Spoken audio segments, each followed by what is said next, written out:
Mutungamiri wenyika yeZimbabwe Masoda Mnangagwa vanhu voreza questions.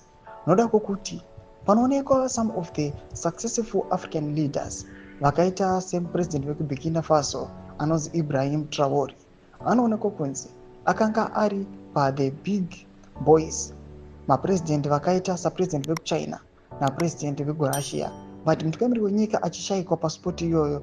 Vanhu vazviudza questions vakati ko mutungamiri wenyika yeZimbabwe ari kupi? Variwo vanozviona semabig fathers vemuAfrica. Sana pena mashoko amunyanyorwa panapa ndokuba subscribe or like or the bell icon. Pane mapictures amuri kuona ari kutendera pasocial media. Tonana lin ema nobuda nyora vachiti Captain Ibrahim Traore is part of the team of the big boys.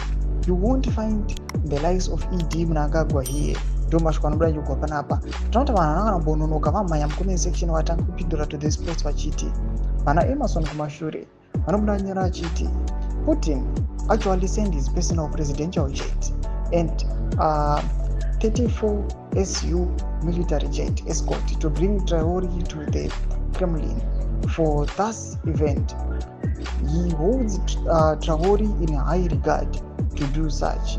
The big boys, he stands between the walls of power. This boy is going far. They treated him like a president of a country. No, you won't. He is a full ED. The parasites of Africa were not invited. Vanhu